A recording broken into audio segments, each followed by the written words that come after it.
Drive 5 minutes from any major city center, and you'll begin seeing them, left on sidewalks and in back alleys, tossed carelessly into bushes and rivers, tipped over and rusting at bus stops and along railroad tracks.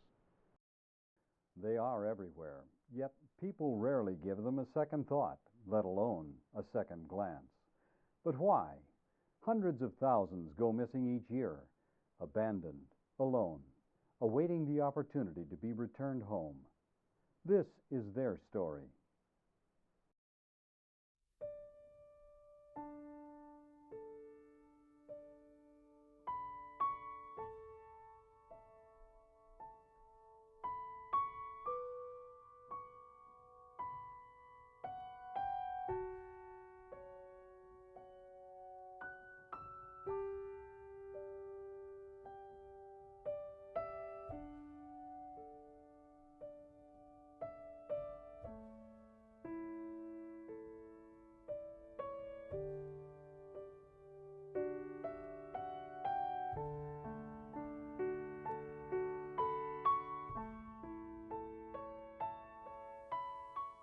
I have noticed abandoned shopping carts around Costa Mesa, on the streets and in alleyways.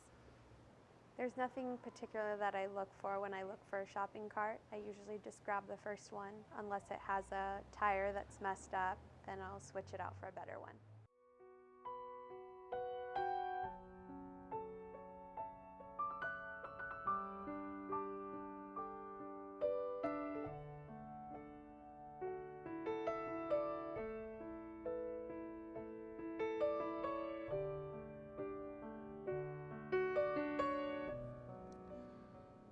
For our shoppers, a shopping cart is a very important part of their shopping experience. It's just they're buying too many heavy things to have to hand carry them all in a handbasket. It wouldn't be practical on an everyday basis for them to only use hand baskets.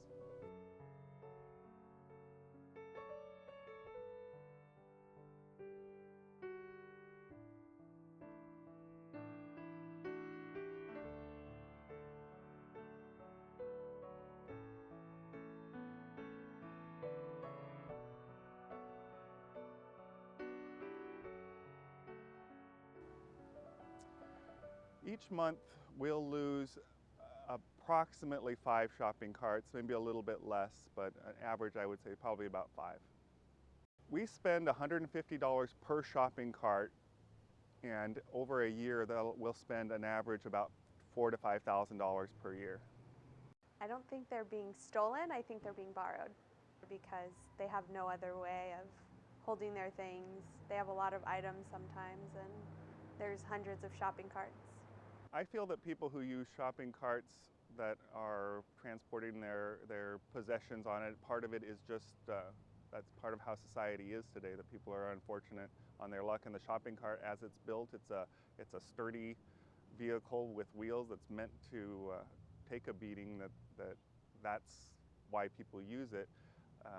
I don't think it's something that's going to go away anytime soon, and it's just finding the balance of trying to keep possession of your own carts. I don't know what I would do to help prevent my carts from being missing. I would probably chain them or lock them at the closing time and make sure they're not stolen. I think that, Europe has it good with the little trolley chips that they use, and I think we should do that here. Shopping cart loss for us is an issue, but not a big issue. We consider it as a cost of doing business, like anything else that you use, breakage, theft, etc. It's just one of those kind of built-in expenses. We wrangle our own carts mostly. We have our delivery drivers who are out on the roads, and part of their job duties is to look for carts and load them in the van if they see them. We also have our employees who police the parking lots, looking for loose carts and bringing them back towards the store. In cart wrangling, we basically go out in the parking lot and we collect the carts from wherever they've ended up throughout the day. Sometimes it's like in a potted plant or whatever, and then you bring it back to where it's supposed to be all situated at the front of the store. I can usually push up to 6 carts, but I would normally do 4, just for the maneuverability of it, to be more safe. Another side effect of shopping carts or not collecting them is when they hit a customer's car or someone in your parking lot's car and cause damage, people don't realize that, okay, well, if we would have policed our carts better, then that might not have happened, but it'll happen probably 3 to 4 times a year that one of our carts will hit a car, and then we will pay for it as far as getting the dents repaired or repainted, whatever we have to do. So that's kind of an added cost of having shopping carts. I've almost hit a car. I know not when I was working. I've hit a car with a cart, my dad's car, because it was really full and I was pushing it and then I couldn't stop it in time. Well, when I first started, I'd work at our Jensen's Blue Jay stores in the summer, which was more than 21 years ago, on school breaks, and that was my job. Was to go get carts, and we'd go up in the parking lot. Our parking lot was slanted up there, and we would ride the carts down, even though we weren't supposed to. You hold on, you grab 1 or 2, and stand on the back and ride them down to the store. Occasionally, we get in trouble for that. If there was a toll-free number that picked up shopping carts, I probably would not call the number. Because usually the shopping carts that are abandoned are being used by transients or other people that use them to hold their things. I wouldn't want to waste my phone minutes, but I'm sure there are a few people out there who would do a good deed like that. A partial solution for an intractable problem. Carts needed for shopping convenience. Stores working to prevent their carts from being taken.